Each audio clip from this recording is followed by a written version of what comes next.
Ahora tenemos lo que son estas dos como relaciones.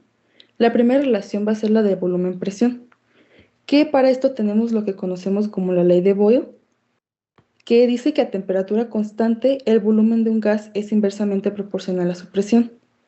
Tenemos que cuando el volumen de la cavidad torácica aumente cuando inspiramos, la presión alveolar va a disminuir. Y al contrario, cuando el volumen disminuya al expirar, la presión alveolar va a aumentar. También tenemos que esta relación explica cómo los cambios mecánicos de la caja torácica se van a traducir en lo que es básicamente el movimiento del aire. También en la parte derecha tenemos lo que es la importancia de la caja torácica y los pulmones como un sistema en conjunto, que dice que los pulmones por sí solos van a tender a colapsar debido a la tensión elástica que tenga el tejido y que la caja torácica va a tender a expandirse hacia afuera. Estas dos tienen que tener un equilibrio porque pues son fuerzas opuestas y va a ser mediado por la presión intrapleural negativa que va a mantener que nuestra ventilación sea eficiente.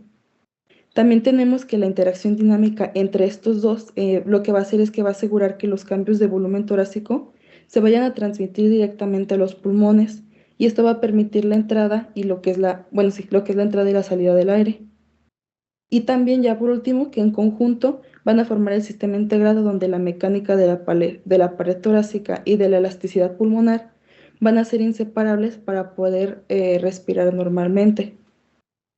Siguiente, por favor.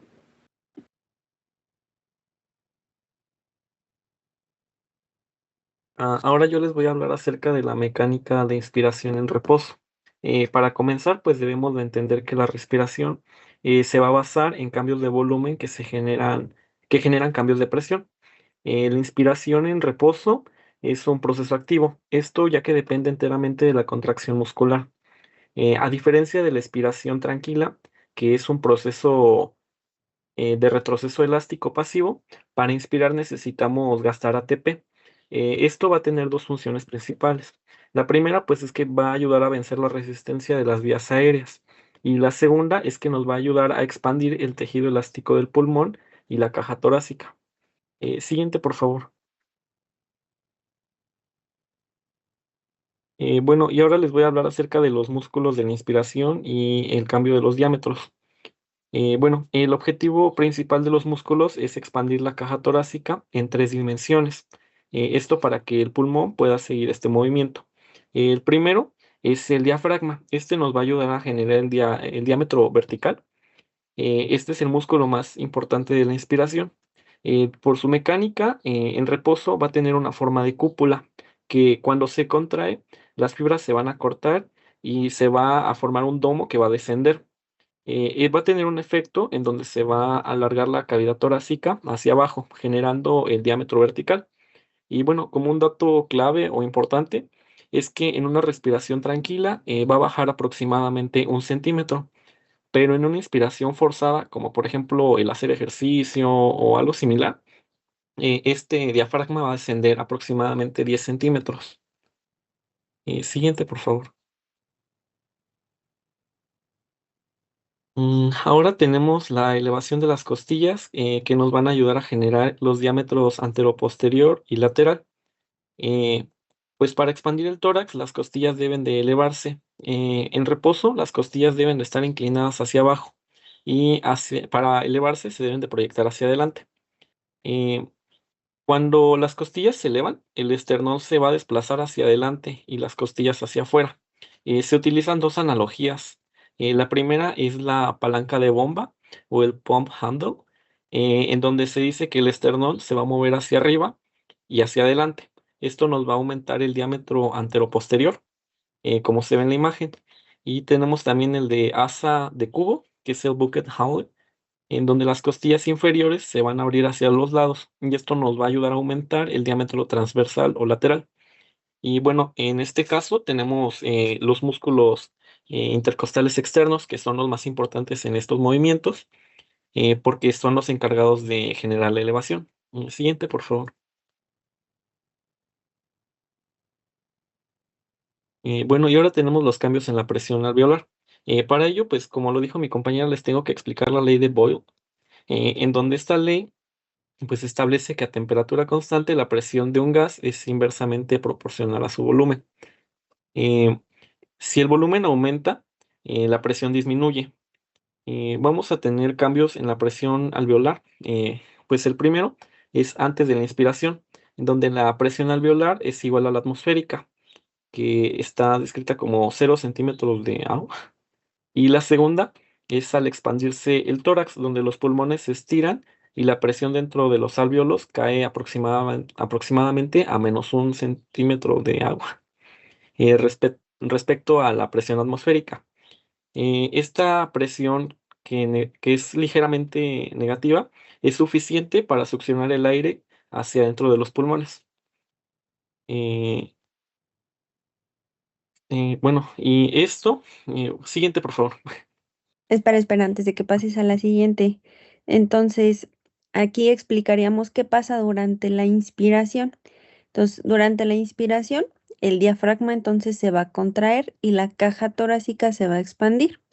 Y la pleura, pues así más o menos como le dijo su compañero, pues jala el pulmón y los alvéolos aumentan su volumen. Pero ¿cómo es que entra el aire según la ley de Boyle? Pues en realidad es que el aire se mueve de donde hay más presión hacia donde hay menos presión. Entonces, si nosotros sabemos, como lo dijo su compañero, que la presión atmosférica es de 0 centímetros de agua y la presión alveolar baja a -1 centímetro de agua, se crea, por así decirlo, bueno, más bien no por así decirlo, se crea un gradiente de presión y entonces, ¿qué pasa? El aire entra hacia los pulmones. Entonces, no es propiamente como lo dijo su compañero, de que no es que el pulmón succione el aire, sino que el aire va a entrar por diferencia de presiones entre la atmósfera y la presión alveolar, ¿vale? Para que se entienda un poquito mejor. Y ahora sí, si quieres continuar, doctor. Siguiente diapositiva. Bueno, y pues el resultado de este proceso es la entrada de aire o el volumen corriente, en donde el flujo de aire siempre se va a mover de una zona de mayor presión, que en este caso es la atmósfera, a una de menor presión, que son los alvéolos. Vamos a tener la gradiente de presión, que el diferencial es solo de 1 centímetro de agua. Esto nos va a permitir que el aire entre durante los 2 segundos que dura normalmente la inspiración. Y tenemos el volumen corriente, que en un adulto sano, en reposo, este proceso introduce aproximadamente 500 mililitros de aire en cada ciclo respiratorio. Y siguiente.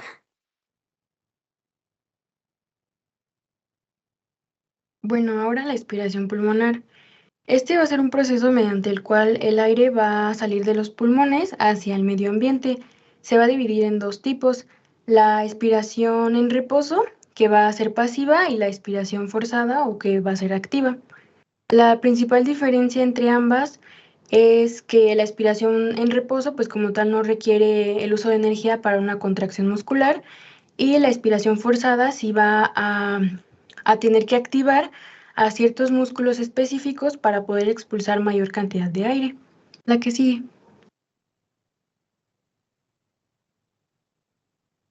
Bueno, entonces hablando ya como tal de la expiración en reposo, esta va a ocurrir al final de una inspiración normal y va a ser un proceso pasivo. Con pasivo, pues me refiero a que como tal no requiere la contracción muscular activa, o sea, el uso de energía para contraer ciertos músculos, sino que se va a deber a lo que llamamos el retroceso elástico pulmonar, que pues es como la capacidad que tiene el pulmón de regresar a su estado natural después de que pues se expandió en la inspiración. Entonces, primero el diafragma se va a relajar y va a regresar a su forma de cúpula y va a ascender hacia la cavidad torácica. Al mismo tiempo, pues los músculos intercostales externos se van a dejar de contraer y pues esto va a provocar que disminuya el volumen de la cavidad torácica y también el volumen alveolar. Al disminuir este volumen, se va a aumentar la presión alveolar. Y esto va a generar pues ese gradiente de presión que va a permitir la salida del aire del pulmón hacia el medio ambiente. La que sigue. Ahora la expiración forzada. Esta va a ocurrir cuando nuestro cuerpo necesita expulsar más cantidad de aire de lo normal. Por ejemplo, cuando estemos haciendo ejercicio o cuando tengamos tos, cuando estornudemos o hablemos muy fuerte. Esta expiración va a ser un proceso activo porque esta sí va a requerir una activación de los músculos. Principalmente van a participar los músculos abdominales que se van a contraer y van a empujar las vísceras hacia arriba contra el diafragma. Esto va a provocar.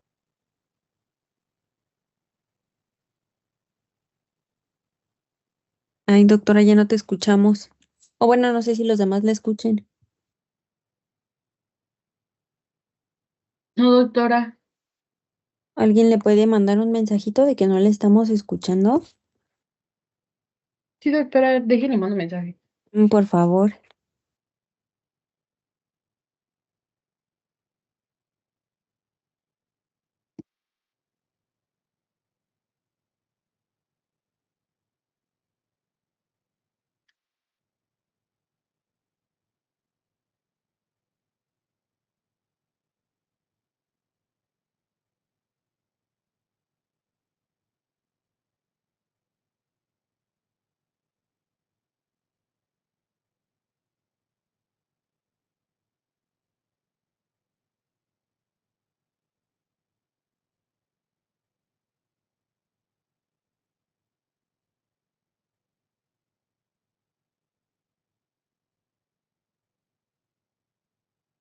Ay, perdón, es que se fue mi internet, entonces ya me volví a meter. No sé en qué me quedé.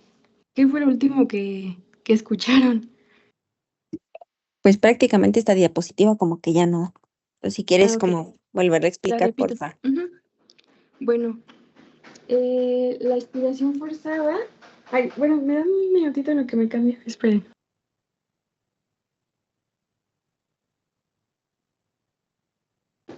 La expiración forzada va a ser este proceso que va a ser activo. Entonces esto va a ocurrir cuando nuestro cuerpo necesite hacer ejercicio intenso, cuando estemos a lo mejor que tengamos tos, en algún estornudo, cuando hablemos muy fuerte, tengamos que gritar. Este como tal pues sí va a ser un proceso activo que va a requerir la contracción muscular. Principalmente van a participar los músculos abdominales y los intercostales internos. Los músculos abdominales se van a contraer y van a empujar a las vísceras hacia la parte de arriba contra el diafragma. Esto va a provocar pues que éste ascienda todavía más. Y los músculos intercostales internos van a descender las costillas y esto va a reducir los diámetros anteroposterior y lateral del tórax. Todo para al final provocar mayor disminución del volumen torácico y que esto genere pues un aumento mayor de la presión alveolar para que se genere más gradiente y se pueda expulsar más cantidad de aire. Y la que sigue.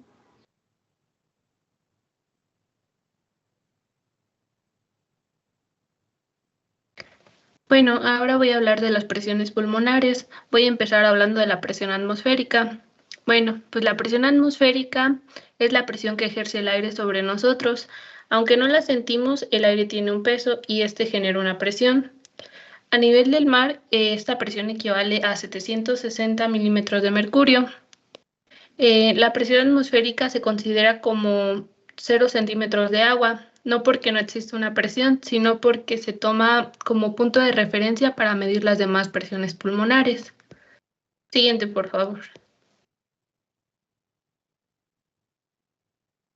Ahora voy a hablar de la presión alveolar. La presión alveolar, pues, es la presión que existe dentro de los alvéolos, es decir, dentro de los pulmones. Esta presión es muy importante porque es la que determina si el aire entra o sale del pulmón. Cuando estamos en reposo, la presión alveolar es igual a la presión atmosférica, por eso se considera 0 centímetros de agua. En este momento no hay movimiento de aire dentro y durante la inspiración la presión alveolar disminuye aproximadamente menos 1 centímetro de agua. Como la presión dentro del pulmón es menor que la del ambiente, aquí lo que va a pasar es que el aire va a entrar. En la expiración ocurre lo contrario, la presión alveolar aumenta a más 1 centímetro de agua, entonces como ahora la presión es mayor dentro del pulmón, el aire pues va a salir. Siguiente, por favor.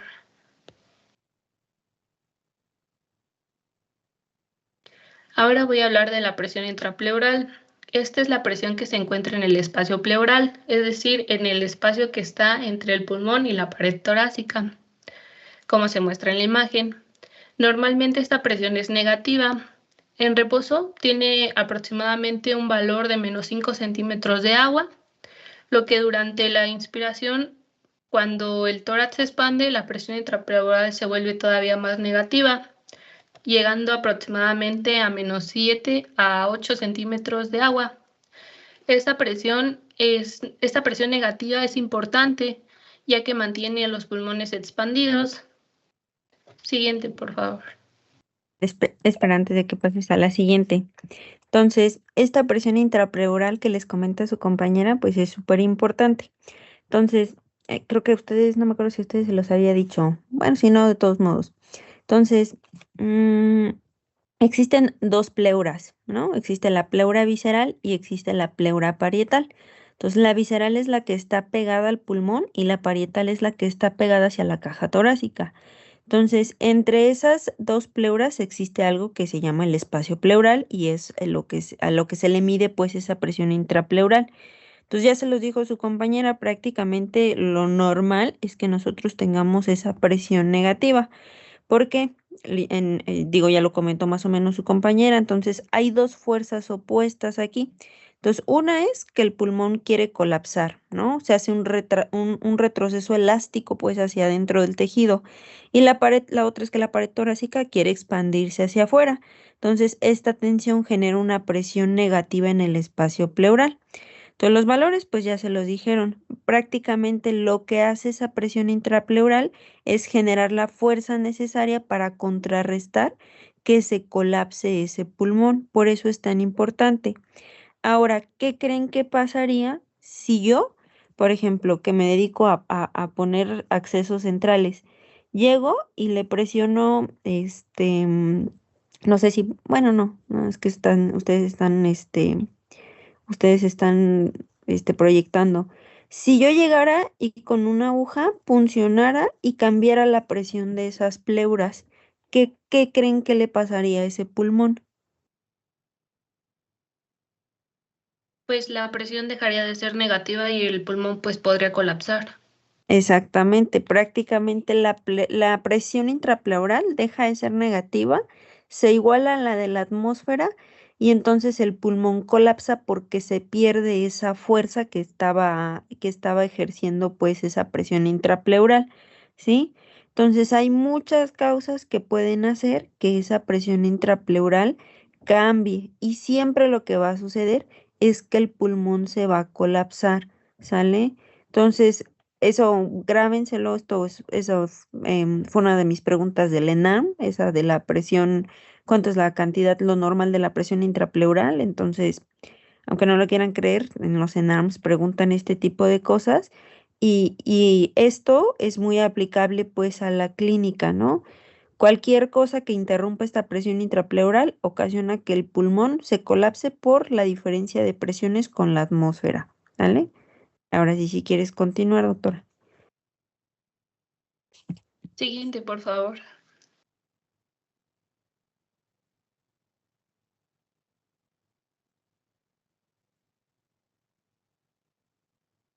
Bueno, pues ahora voy a hablar de la presión transpulmonar.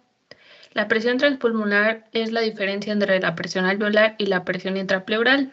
Se calcula con una fórmula, que es la presión transpulmonar es igual a la presión alveolar menos la presión intrapleural. También se llama presión de distensión porque mantiene al pulmón expandido. Por ejemplo, en reposo la presión alveolar es de 0 y la presión intrapleural es de menos 5. Entonces, utilizando la fórmula que es 0 menos a menos 5, que nos da un igual de más 5 centímetros de agua, lo que este valor es positivo y mantiene el pulmón abierto. Si esta presión llegara a desaparecer, el pulmón va a colapsar, lo que ocurre en un neumotórax. Siguiente, por favor.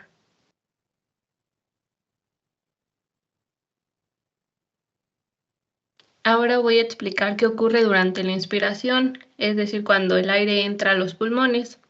Primero ocurre la contracción del diafragma.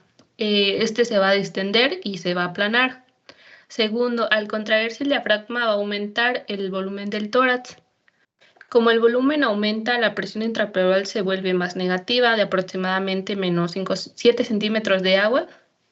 Después, al hacerse negativa la presión intrapleural, la presión alveolar también va a disminuir, lo que va a llegar a menos 1 centímetro de agua. En este momento, pues ocurre algo muy importante que es de que la presión atmosférica es mayor que la presión alveolar. Es decir, que si la presión atmosférica es de 0 y la alveolar es de menos 1, va a estar entrando aire a los pulmones. Por eso decimos que la inspiración es un proceso activo, porque requiere de la contracción del diafragma. Siguiente, por favor.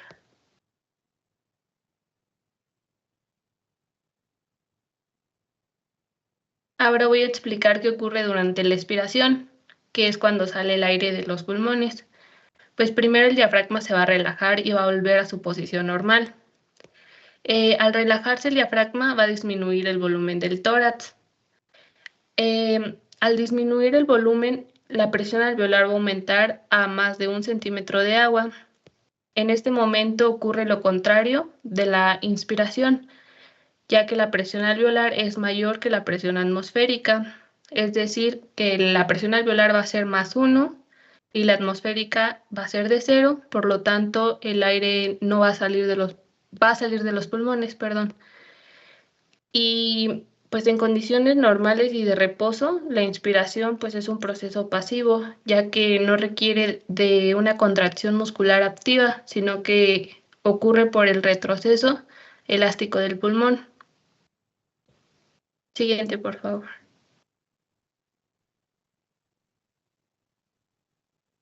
Bueno, pues ahora voy a hablar de la importancia de la presión intrapleural negativa. Pues primero la presión intrapleural negativa permite la ventilación. Gracias a que es negativa, el pulmón se mantiene expandido y puede llenarse de aire, como se muestra en la imagen. Segundo, pues se va a evitar el colapso pulmonar. Mientras la presión intrapleural sea menor que la presión alveolar, el pulmón permanecerá abierto. Pero si entra aire al espacio pleural, como ocurre en un neumotórax, la presión intrapleural va a dejar de ser negativa y se va a volver igual a 0. Cuando pasa esto, desaparece la presión transpulmonar y el pulmón pues va a colapsar. Por eso decimos que la presión intrapleural negativa es fundamental, ya que mantiene a los pulmones expandidos y evita que haya un colapso. Siguiente, por favor.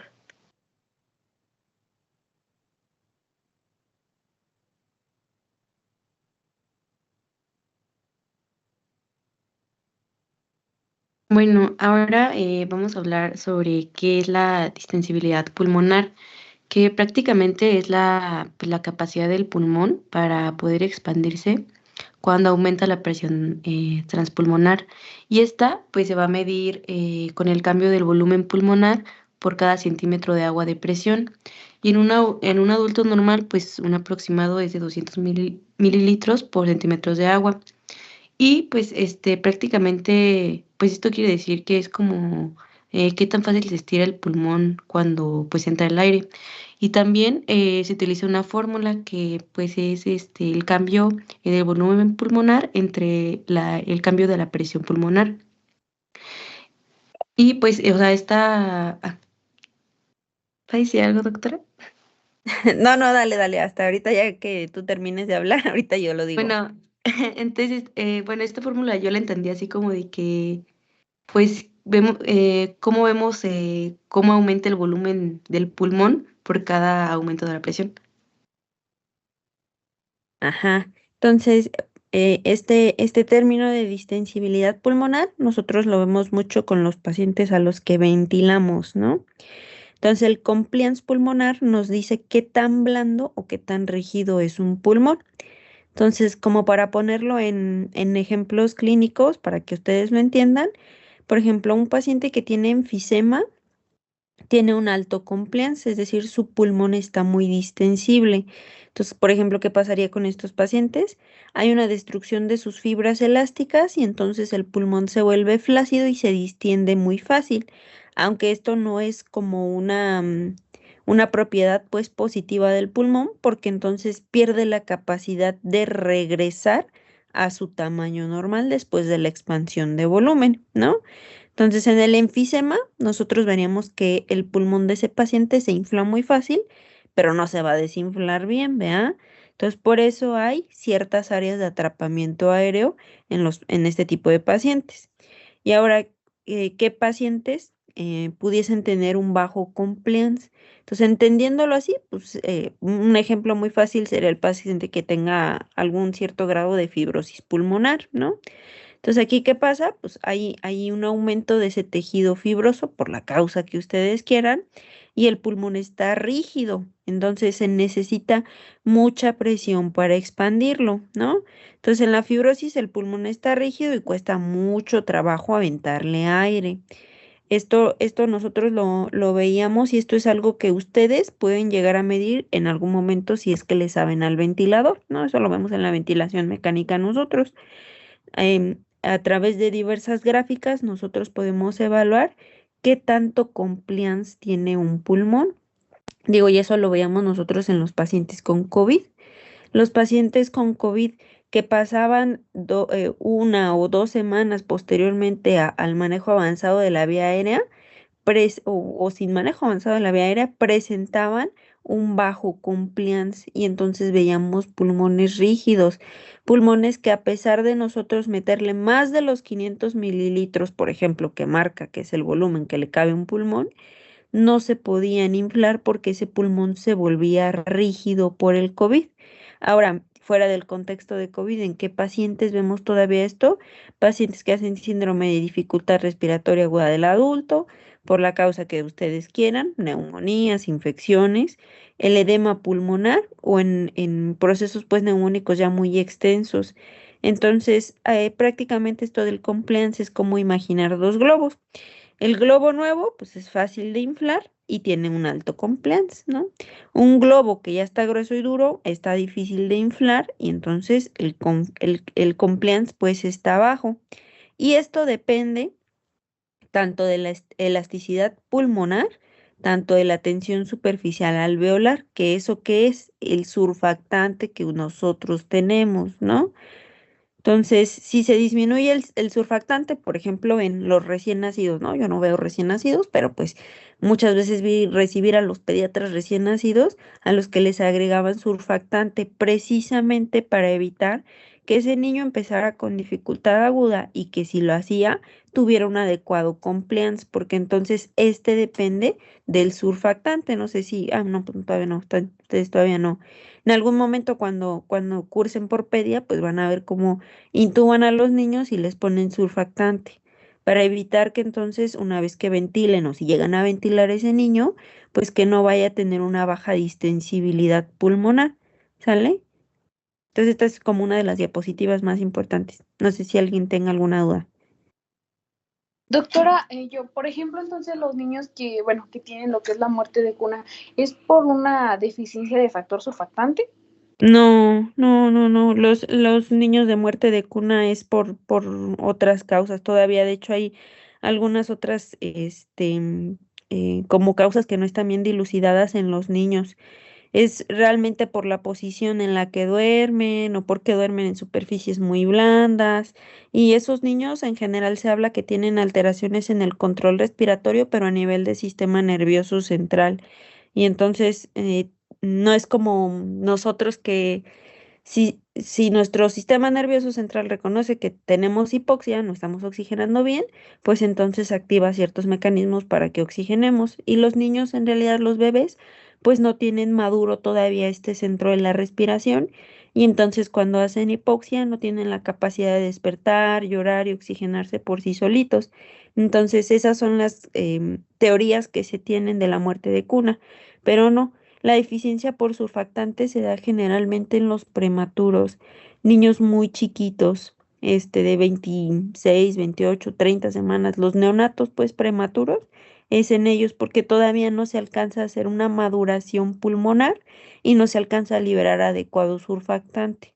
Entonces, por eso en ellos, por eso se les administra, pero no, la muerte de cuna es por algo distinto, doctora. Gracias, doctora. Mm, Bueno, entonces ahora sí, si quieres continuar, doctora.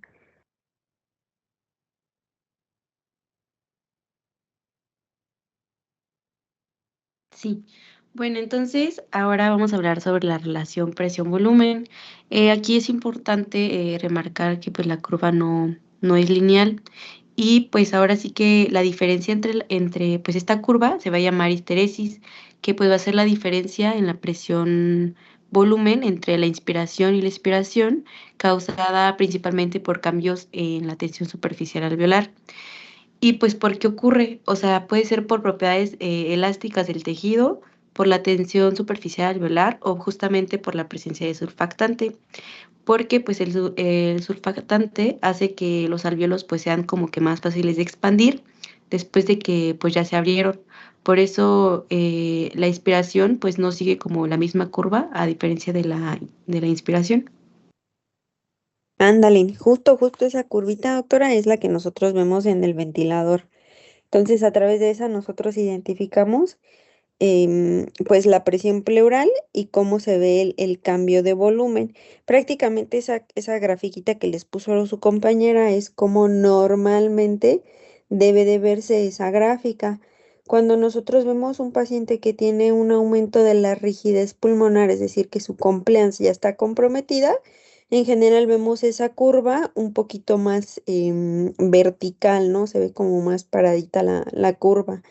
Y entonces lo vemos porque entra una menor cantidad de aire por la rigidez que tiene el pulmón, entonces hay dificultad para que entre y la expiración pues también se ve comprometida secundario a la rigidez pulmonar y entonces el volumen que entra pues es menor a consecuencia de tratar de aumentar la presión, por así decirlo, nosotros en el manejo del ventilador, justo es con esa doctora la que nosotros utilizamos en el manejo del ventilador. Está bien, pero bueno, ahora sí, así quiere seguir. Ok. Siguiente, por favor.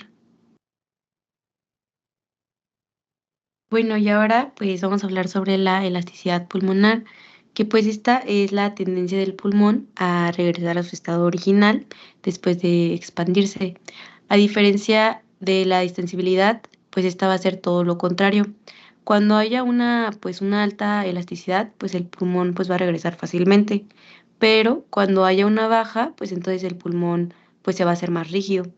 Y en un adulto normal aproximadamente es de 0,005 centímetros por agua por milímetros. Siguiente, por favor. Y pues las fibras elásticas pulmonares, pues estas van a formar una red estructural que va a permitir que la expansión durante la inspiración va a permitir la expansión durante la inspiración y va a generar ahora sí un retroceso elástico. Esto quiere decir que pues va a regresar a su tamaño original en la inspiración pasiva. ¿Y dónde se encuentra? Pues regularmente es en los paredes alveolares, en los bronquios, en los tabiques interalveolares y alrededor de los vasos pulmonares. Y pues existen dos fibras, que es la elástica y la del colágeno. La elástica pues va a permitir prácticamente el estiramiento del pulmón cuando pues este vaya a entrar al aire. Y las fibras del colágeno, que estas pues limitan la sobredistensión porque pues van a evitar que el pulmón pues sí, prácticamente se sobreexpanda. Siguiente, por favor.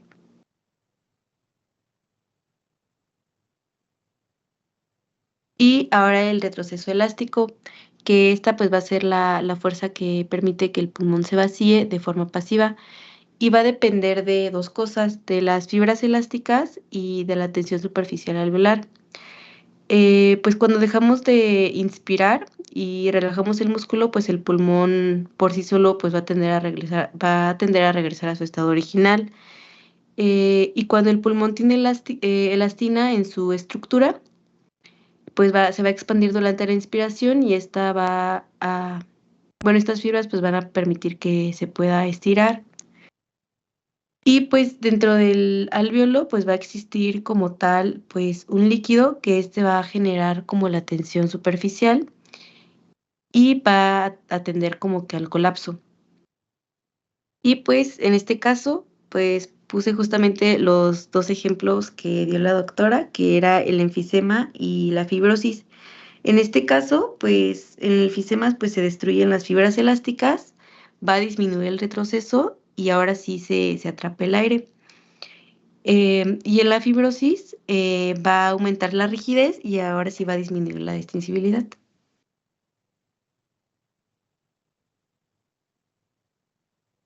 Siguiente, por favor.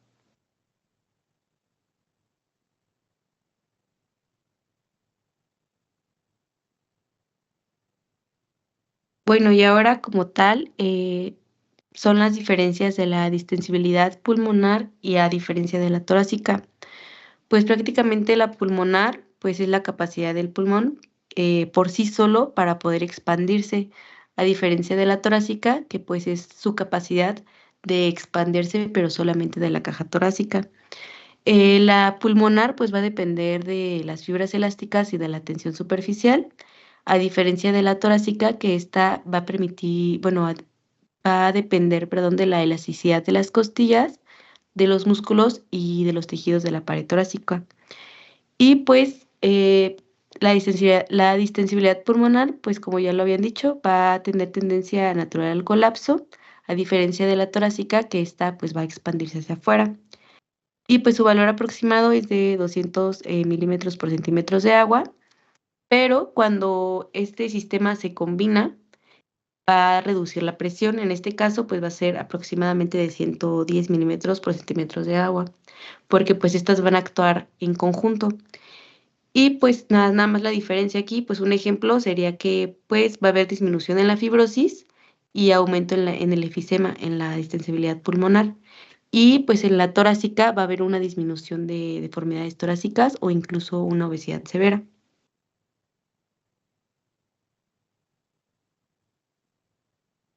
Siguiente, por favor.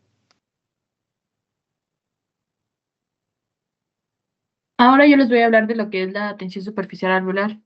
Los alvéolos por dentro no van a estar secos, van a tener como una muy pequeña, como una capa líquida que los va a recubrir en su pared.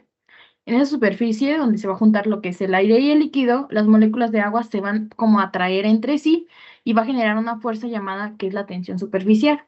Esa fuerza se va a comportar como si fuera una liga que jala tanto hacia adentro, o sea que de cierta forma intenta encoger al alvéolo, por eso se ve como las flechitas que señalan. Por eso, si la tensión superficial va a ser alta, el pulmón le cuesta menos expandirse y los alvéolos pueden tender a, por ejemplo, colapsarse si no existiera como tal ese surfactante que va a hacer que disminuya.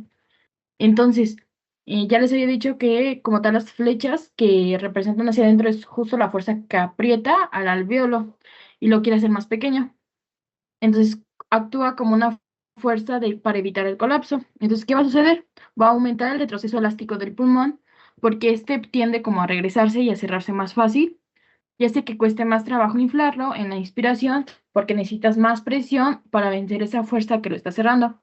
Por eso es importante el surfactante, que es lo que ahorita les voy a mencionar, porque su función principal es bajar esa tensión superficial para que el alvéolo no colapse como tal y que el pulmón se pueda expandir más fácilmente.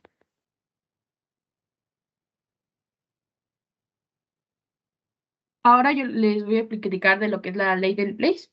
Esta ley del Blaise que nos dice que la presión necesaria para mantener abierto un alvéolo depende de lo que es la tensión superficial y el radio del alvéolo. P en este caso sería de presión, T de tensión superficial y R de radio del alvéolo. Entonces tenemos cómo sería sin surfactante y con surfactante. En el sin surfactante, que es en este, aquí los dos alvéolos tienen la misma tensión superficial. Entonces, como el alvéolo pequeño tiene un menor radio, por Laplace, su presión P va a ser mayor. ¿Por qué? O sea, ¿qué pasa? El aire tiende a ir del lugar con más presión al de menos presión, o sea, del alvéolo pequeño al grande. Entonces, ¿qué va a resultar? El pequeño tiene mucho más riesgo de vaciarse y colapsar, que nosotros le llamamos atelectasia, y además va a costar más inflarse. Por el contrario, cuando tenemos el modelo con surfactante, que es el de la derecha, aquí tenemos un punto muy clave. El surfactante va a bajar esta tensión superficial y lo hace más pequeño, y lo hace mucho más en el alveolo que es el pequeño, porque al ser el más chico, hagan de cuenta que el surfactante queda como más concentrado en la superficie. Entonces, aunque el radio sea menor, como en la tensión, también es baja. Las presiones se igualan entre los dos alvéolos y eso evita que el pequeño se vacíe hacia el grande y por eso el surfactante estabiliza los alvéolos y previene el colapso. Entonces, sin surfactante, el alvéolo pequeño va a generar más presión y se va a vaciar y va a colapsar. En cambio, con surfactante, baja la tensión y el pequeño y el grande se van a mantener igual en las presiones. Por eso se mantienen de forma abierta.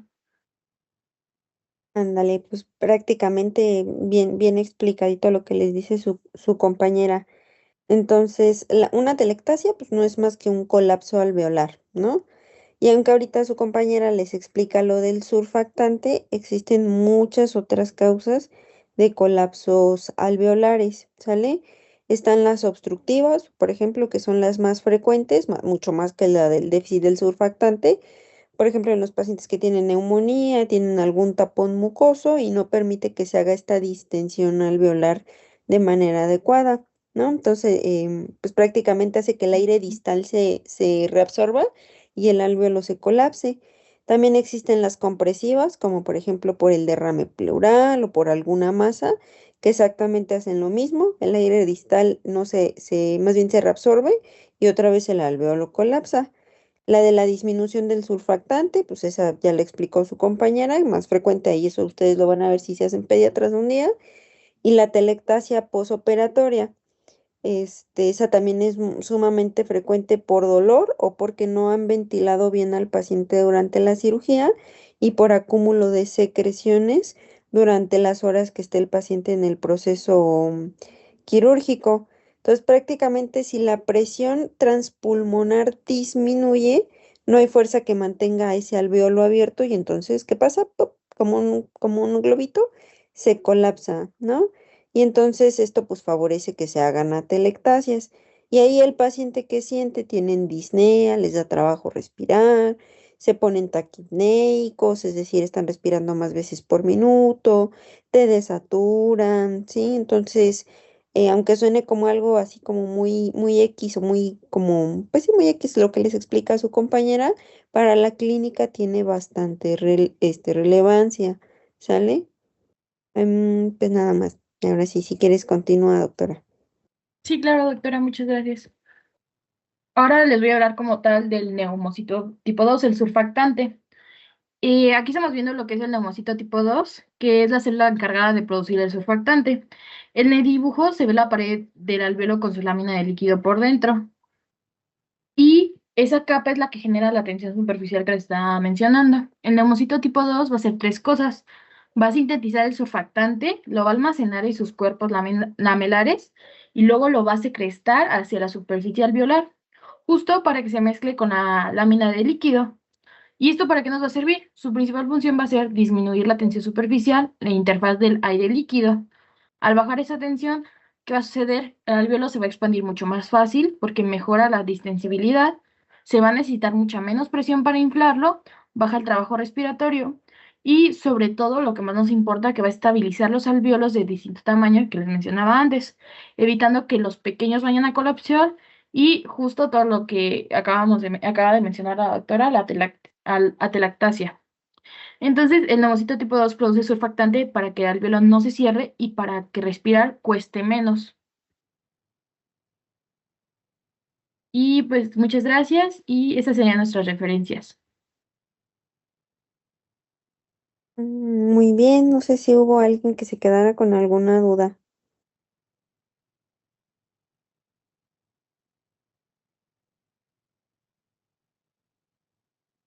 ¿no? Yo sugeriría que el tema que viene, pues lo veamos el día de mañana ya mejor, ¿vale? Para que lo veamos con calma y ya el miércoles empezamos los míos. Oiga, nada más me quedó una duda. ¿Este es el equipo 2 o el equipo 1?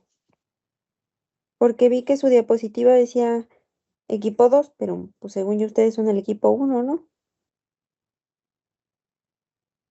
Pues sí, o sea, yo tengo entendido que de las presentaciones que ya empezaron ahorita de este segundo parcial, pues se cambiaron los equipos a como elegimos los temas, ¿no? Ok, o sea, entonces este fue el equipo 2. ¿Decidió empezar el equipo 2 o cómo? Sí, doctora. ¿Sí? Ah, ok. ¿Qué pasó, Celeste? Doctora, nuestra próxima exposición realmente no es muy larga. No sé si quiera que la vayamos presentando. A ver, déjame la abro. Pues si quieren ustedes empezar, está bien. Doctora, entonces sí presento pantalla o... Ajá, pues si ustedes piensan es que yo digo, ¿piensan que la van a acabar en media hora? Bueno, yo en lo personal creía que el tema más pesado fue el que acabamos de exponer. Ajá. Si ustedes creen que lo acaban en media hora, está bien, yo no tengo problema.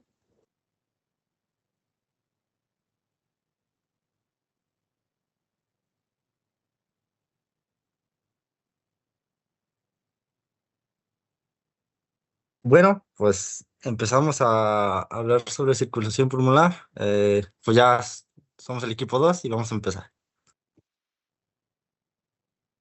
Siguiente. Bueno, pues para empezar, ¿qué es la circulación pulmonar? Pues también es conocida a circulación menor, ya que este circuito conecta el corazón derecho con los pulmones y ya que su función principal es permitir el intercambio gaseoso. Pues aquí les tengo un esquema, la que igual sabemos que la sangre desoxigenada llega a las venas cava inferiores y superiores, y después entran al corazón derecho, la cual esta va a llevar a la sangre hacia las arterias pulmonares, lo cual ya sabemos que las arterias pulmonares son las únicas arterias que llevan la sangre desoxigenada. Después de estas, lo que ya les había dicho que transportan esta sangre llega a capilares saludales, donde aquí ocurre un intercambio gaseoso. Después de que ocurre este intercambio gaseoso, se regresa finalmente con una sangre oxigenada, la cual esta pasa por las venas pulmonares hacia la aurícula izquierda o el corazón izquierdo. Siguiente. Pues aquí quise poner una diferencia entre circulación menor y circulación mayor, pues ya aquí una tabla muy resumida, en el cual pues está el intercambio gaseoso y el otro es la nutrición de los tejidos, pues dónde se ubica, dónde se hace ese intercambio, como la menor es en el corazón derecho y en el sistémica izquierdo. También, pues algo que recalcar, que pues esta circulación sistémica trabaja en presiones muy bajas, lo que se dice que la presión pulmonar es aproximadamente, la mediana es de 15 miligramos de mercurio, la cual la sistémica ronda entre los 100 a la media. Esto que se debe es porque circulación menor no necesita alta presión, ya que su función es permitir la difusión y no vencer grandes resistencias.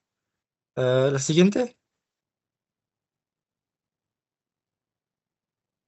Aquí les quise poner como un tipo de mapa mental chiquito porque se me hizo muy interesante, ya que, pues como es un sistema de baja presión, como ya les había dicho que la presión pulmonar es de 15, lo cual es casi el 10 un décima parte de lo que es la sistémica.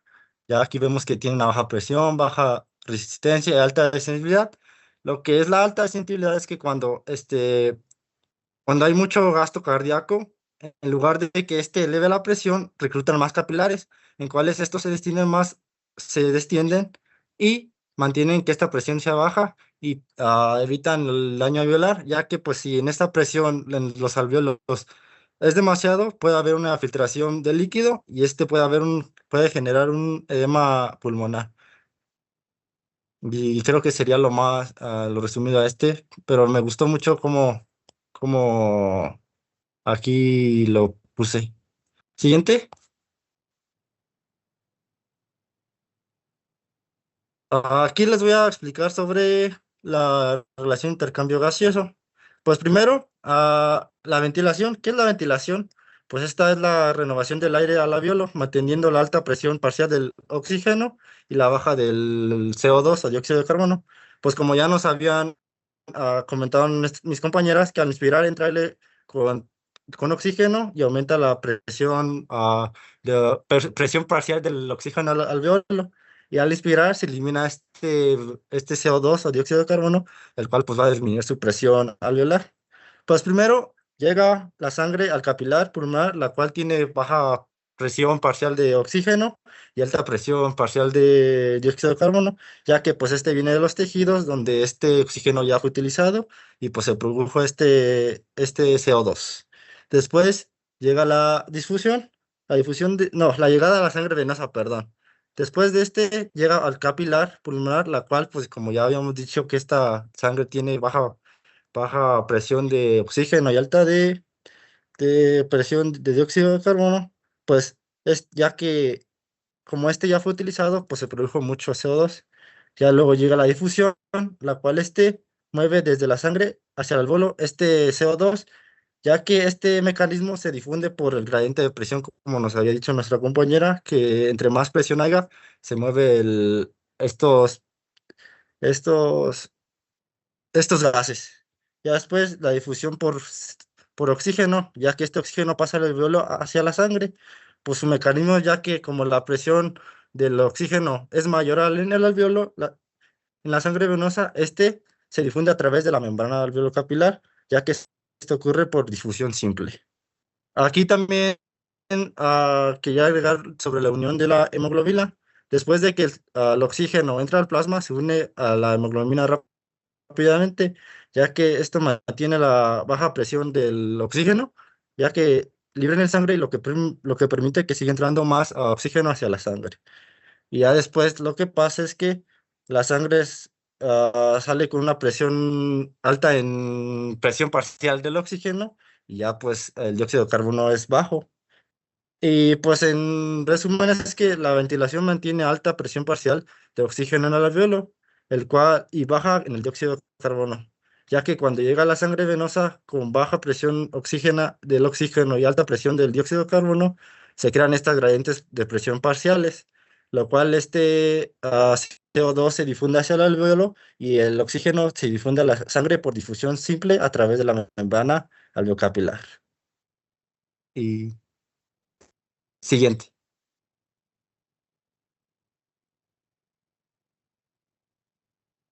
Bueno, pues ahora nos pasamos a la presión en la arteria pulmonar. Aquí sabemos que la circulación pulmonar pues es un sistema de baja presión y por ejemplo aquí en las imágenes estamos viendo que el ventrículo derecho va a mandar la sangre hacia la arteria pulmonar y de ahí va a pasar va a llegar a los pulmones y en la arteria pulmonar sabemos que las presiones son mucho más bajitas que en la circulación sistémica, como ya les había comentado, porque, por ejemplo, la sistólica es de alrededor de 25 milímetros de mercurio, la diastólica de 8 y la media es como de 15 milímetros de mercurio aproximadamente. Y bueno, pues porque es importante que sean aquí tan bajas y es porque la sangre va a pasar por unos capilares que son muy, muy delgados y pues van a rodear a los alvéolos y si tuviéramos presiones pues muy altas como en la circulación sistémica, estos capilares se romperían y pues el pulmón se va a llenar de líquido. Entonces, pues la idea es que el corazón derecho bombee la suficiente sangre, pero con una presión moderada, o sea, muy baja, para permitir que el intercambio gaseoso se dé sin dañar el tejido pulmonar. Siguiente, por favor.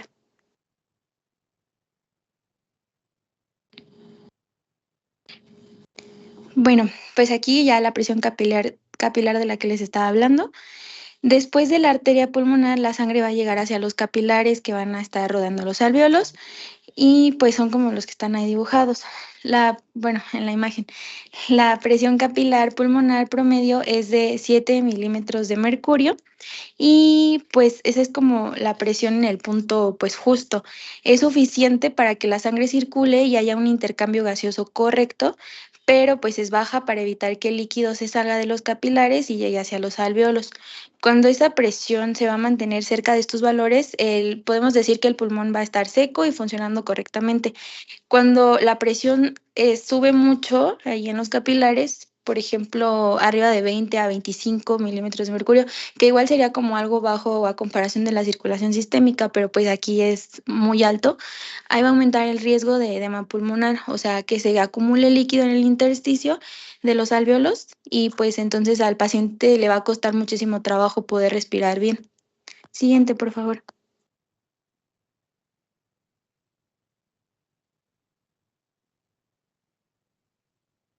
Bueno, ahora la presión en la aurícula izquierda. Ya que la sangre va a pasar por los capilares, se va a recoger en las venas pulmonares, que ya van a llevar la sangre ya oxigenada, y va a pasar hacia la aurícula izquierda, que pues es lo que se ve ahí más o menos en los dibujitos. Y la presión promedio de la aurícula izquierda va a ser muy baja también, como de 2 milímetros de mercurio aproximadamente. Esta presión va a ser baja porque permite que el retorno venoso pulmonar pues se dé y va a ayudar a que el flujo se mantenga continuo sin que la sangre se llegara, por ejemplo, a estancar en los pulmones. Y pues cuando la aurícula o el ventrículo izquierdo fallan, como en una insuficiencia cardíaca izquierda, el ventrículo izquierdo no va a bombear bien y la presión se va a empezar a elevar pues hacia atrás. Primero se va a acumular en la aurícula izquierda y luego va a pasar a acumularse en los capilares pulmonares. Al subir la presión capilar, como ya les había dicho, se va a facilitar que el líquido se salga del tejido pulmonar y esto pues va a causar un edema pulmonar.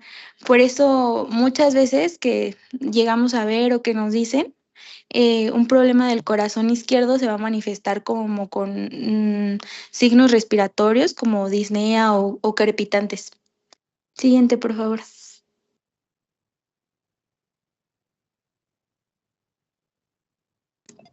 Bueno, y pues ahora el flujo sanguíneo en el pulmón. Algo importante de la circulación pulmonar es que el flujo sanguíneo no va a ser uniforme en todo el pulmón, sobre todo cuando, por ejemplo, estamos nosotros de pie. En la parte de abajo, o sea, en las bases pulmonares, hay mayor flujo de sangre porque aquí van a pasar los efectos de la gravedad, que va a aumentar la presión hidrostática y pues obviamente va a abrir más los capilares. En cambio, por ejemplo, en los vértices o en las zonas pues más superiores del pulmón, la presión es más baja y el flujo va a ser todavía menor. Entonces, el pulmón no va a recibir la misma cantidad de sangre en todos sus niveles. Y pues durante, por ejemplo, el ejercicio, esto va a cambiar un poquito. Va a aumentar el gasto cardíaco y se reclutan más los capilares, incluso en las partes así altas, en los vértices del pulmón, así que el flujo se va a volver más homogéneo y eso ayuda a que el intercambio de oxígeno sea más eficiente cuando pues el cuerpo lo requiera más. Siguiente.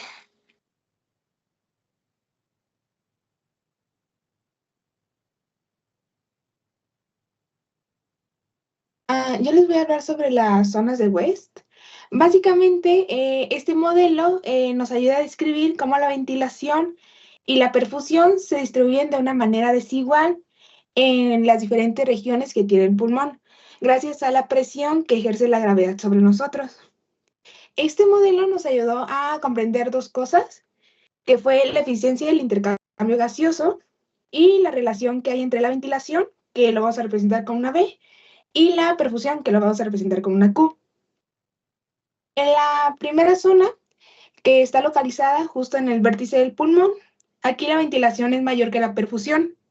O sea, los alvéolos reciben aire, pero el flujo sanguíneo es muy escaso porque la presión alveolar va a superar a la presión arterial y a la presión venosa. Esta en condiciones normales no se suele ver, pero suele existir en situaciones patológicas como cuando entramos en estado de shock.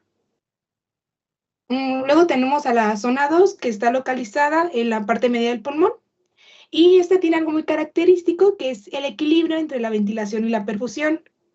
Aquí los alvéolos están moderadamente ventilados y el flujo sanguíneo depende de la presión arterial y este suele ser intermitente. Además de que, si no me equivoco, sí, el flujo intermitente durante la sístole. Aquí la representación de la presión se ordena como presión de la arteriola es mayor a la presión alveolar, que es mayor a la presión de la vénula, lo cual va a permitir un intercambio gaseoso más eficiente. cuando se habla de toda, bueno, como que está confuso, ¿no? Esto de la presión arterial y alveolar y arteriola. Básicamente, este modelo de PA minúscula mayor a PA mayúscula mayor a PB nos describe como un tipo jerarquía, donde las presiones que determinan el flujo sanguíneo en los alveolos, donde PA, como ya les dije, corresponde a la presión arterial en las arteriolas pulmonares, la PA mayúscula es la presión alveolar entre los alveolos, y la PB representa la presión venosa en las vénulas pulmonares. Este orden define la presión en que la presión arterial es mayor que la alveolar, lo que permite que la sangre fluya intermitentemente hacia los alveolos, mientras que la presión venosa, siempre y cuando que la presión venosa sea más baja. En cambio, en la zona 3 tenemos que está ubicada en la base del pulmón y la perfusión va a ser mayor que la ventilación. O sea, los alveolos reciben menos aire para la llegada de la sangre, para que ésta sea más abundante gracias a la presión venosa, superando a la presión alveolar.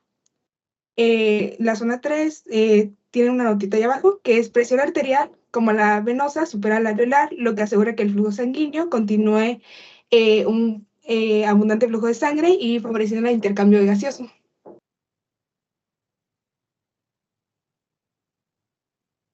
A ver, medio sí se le entendió a su compañera con esas zonas de West. Digo, no tienen que agravarse como precisamente como todas las formulitas que les pone su compañera. Entonces, explicado de manera sencilla, pues la zona 1 es la zona del vértice, donde hay mayor ventilación donde hay mayor perfusión que ventilación. Entonces, esto explica el espacio muerto fisiológico, ¿no? La zona 2 es donde la ventilación es exactamente igual a la perfusión y aquí es donde hay un intercambio adecuado de gases. Y la zona 3, que son las bases, aquí hay donde hay una mayor ventilación que perfusión. Y entonces aquí hay mayor flujo sanguíneo, ¿no? Y esto se explica a lo mejor como que ya cuando vemos patologías, ¿no? No es necesario que se graben como todas las formulitas, nada más con que sepan en dónde hay más ventilación, en dónde hay más perfusión, ¿sale? Y en dónde es, por ejemplo, donde se hace el intercambio adecuado, que prácticamente pues es en la zona 2, ¿sale? Para que no se confundan, porque sí está medio enredoso eso de las zonas de West, pero sí se entendió.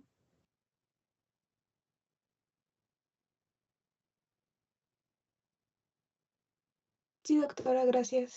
Bueno, y ahora sí, continúale, doctora. Bueno, ahora vamos a hablar de la regulación de la circulación pulmonar.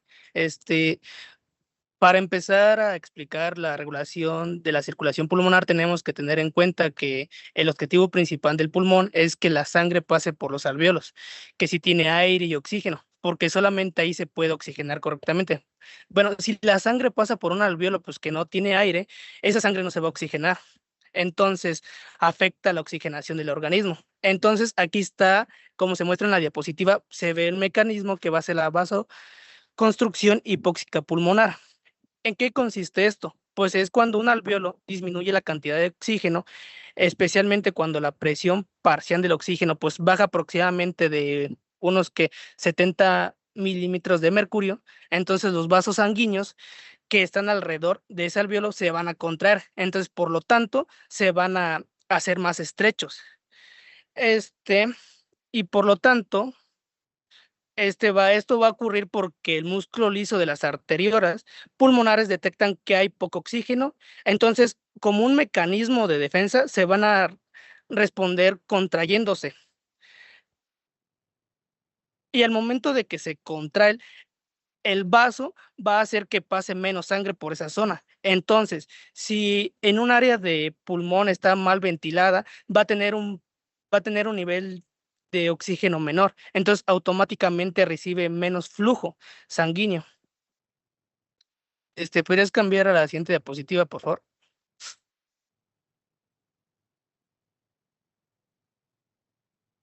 Bueno, en esta diapositiva vamos a tener un enfoque más de una diferencia en la circulación sistémica.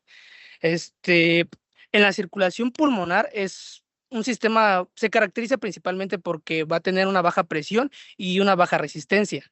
Entonces, sus valores normales son aproximadamente de unos 25 milímetros de mercurio en sístole, mientras que en diástole van a ser de 8 milímetros de mercurio. Esto es de gran importancia porque los capilares pulmonares son muy delicados. Entonces, si la presión fuera alta, el líquido se filtraría fácilmente hacia el intersticio y los alvéolos provocarían un edema pulmonar. Entonces, para que, en cambio, la circulación sistémica va a trabajar con presiones muchas más altas, alrededor de 120 sobre 80 mililitros de mercurio, porque su función es llevar sangre a todo el organismo e incluso contra la gravedad. Entonces, en la adaptación durante el ejercicio, el cuerpo necesita mucho más oxígeno. Entonces, el corazón va a aumentar el volumen de sangre que va a bombear por minuto, lo que se le conoce como gasto cardíaco. Y puede aumentar. Existe un mecanismo que va a regular esto. Por ejemplo, primero va a ser el de reclutamiento capilar, que cuando está en un estado de reposo, no todos los capilares pulmonares están abiertos. Entonces, cuando uno hace ejercicio, se van a abrir más capilares, lo que va a permitir que la sangre se distribuya en más vías. Entonces, como segundo mecanismo, va a ser que la distensión vascular. Entonces, los vasos que ya están abiertos van a hacer que se expandan, aumentando su diámetro. Y al aumentar el diámetro, va a hacer que disminuya la resistencia al paso de la sangre. Entonces, sería todo.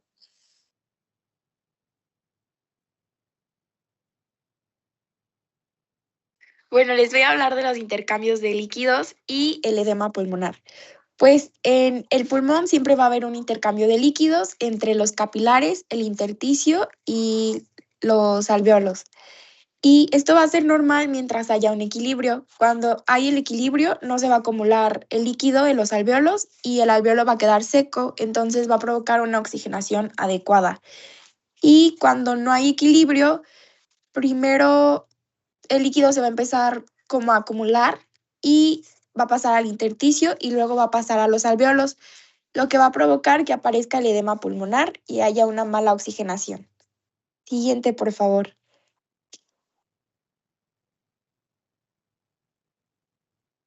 Bueno, vamos a tener el equilibrio de fuerzas de Starling en capilares pulmonares y estas fuerzas van a explicar por qué el líquido sale o entra del capilar.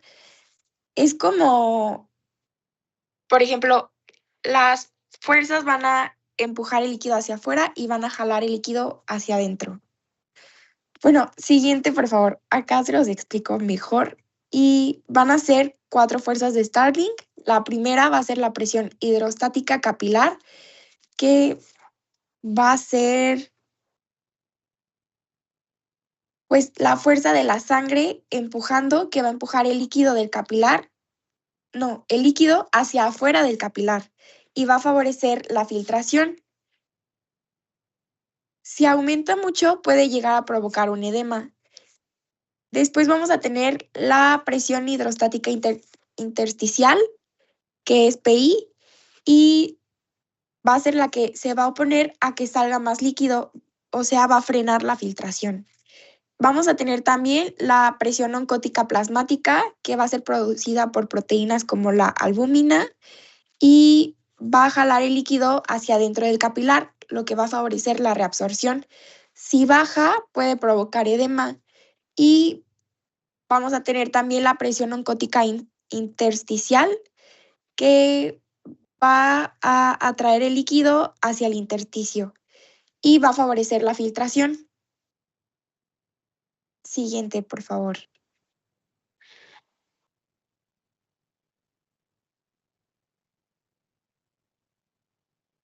Vamos a tener la filtración neta, que la podemos sacar por esta fórmula,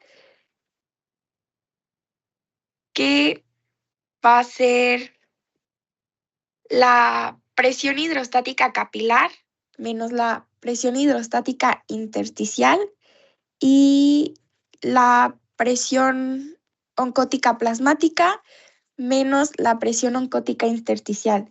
Si el resultado es positivo, va a haber una filtración. Si es negativo, hay reabsorción. Bueno, en un pulmón normal va a haber poquita filtración y el sistema linfático la va a drenar y no va a haber presencia de edema. Siguiente, por favor.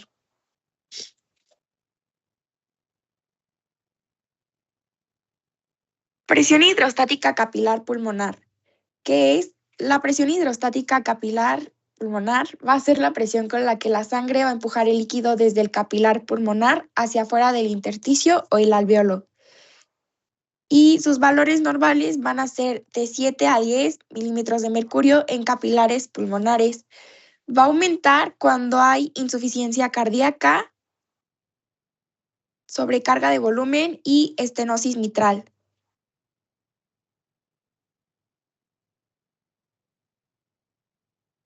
También la presión capilar pulmonar va a aumentar la filtración, el líquido en el intersticio y puede provocar un edema pulmonar cardiogénico cuando esta aumenta. Creo que eso sí ya lo habíamos visto, ¿no? Entonces que prácticamente los capilares pulmonares pues no tienen una presión tan alta como lo presentan el resto de los capilares del cuerpo, ¿no? No pueden ejercer tanta presión en ellos porque si no, luego es como si chillaran y sueltan el líquido y entonces el paciente se congestiona, ¿no? Entonces eso creo que pues sí ya lo habíamos explicado y creo que ya había quedado claro, de todos modos, porque veo que a su compañera pues le cuesta un poquito de trabajo, pero de todos modos ya lo habíamos explicado, ¿no? Entonces para que, digo yo ya creo que ya quedó claro eso. Ahora sí, ya si quiere seguirle, doctora. Gracias, doctora. Pues, siguiente, por favor. Vamos a tener la presión oncótica plasmática, que va a ser la fuerza osmótica generada por las proteínas plasmáticas, que principalmente va a ser la albúmina. Esta va a traer el agua al interior del capilar y su valor normal es de 25 milímetros de mercurio. Sus funciones va a ser que se va a poner a la presión hidrostática capilar, va a favorecer la reabsorción de líquido y va a proteger contra edema pulmonar. O sea, es como una fuerza de succión que va a evitar que el líquido se vaya, o sea, que se vaya mucho líquido hacia afuera del intersticio pulmonar.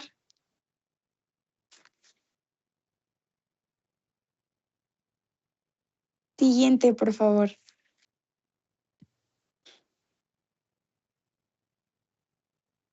Filtración y absorción. Vamos a tener que el movimiento del líquido va a depender del equilibrio entre la presión hidrostática capilar, que va a ser la que empuja el líquido hacia afuera, y la presión oncótica plasmática, que es la que atrae al líquido hacia adentro. La filtración va a ocurrir cuando hay un aumento de presión hidrostática capilar y una disminución en la presión oncótica plasmática. El líquido va a salir del capilar al intersticio cuando hay una filtración. Y en la reabsorción va a ocurrir cuando hay una alta presión oncótica y una baja presión hidrostática, lo que va a hacer que el líquido vuelva del intersticio al capilar. Siguiente, por favor.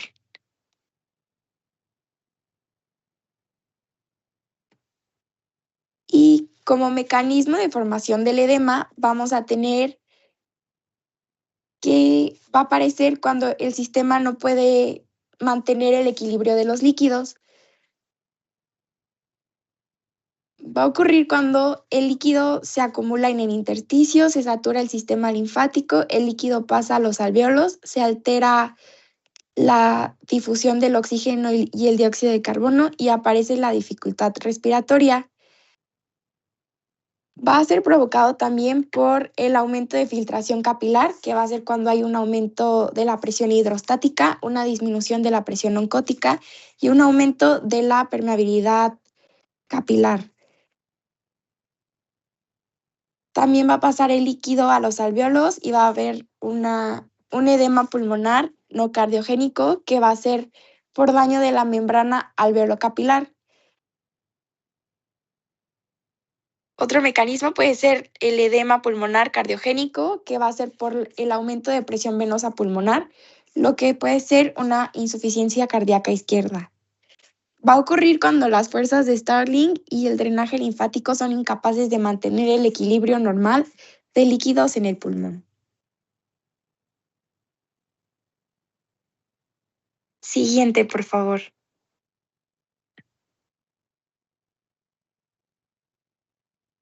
Importancia del drenaje linfático pulmonar.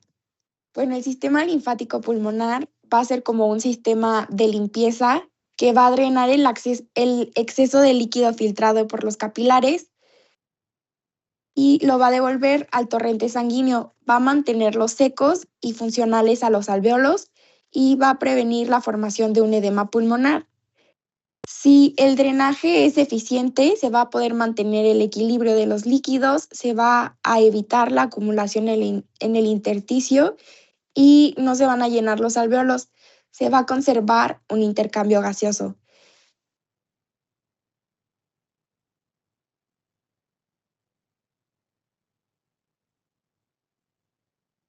Siguiente, por favor.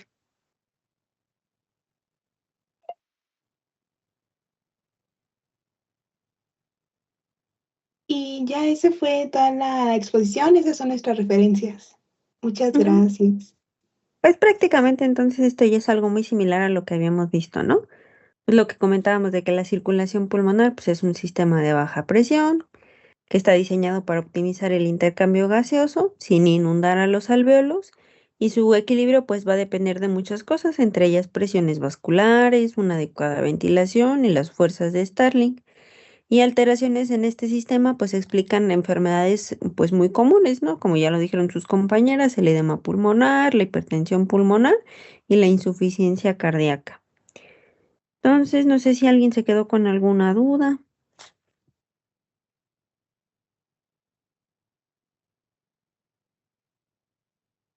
Si no, pues entonces nos vemos el día de mañana, ¿sale? Gracias.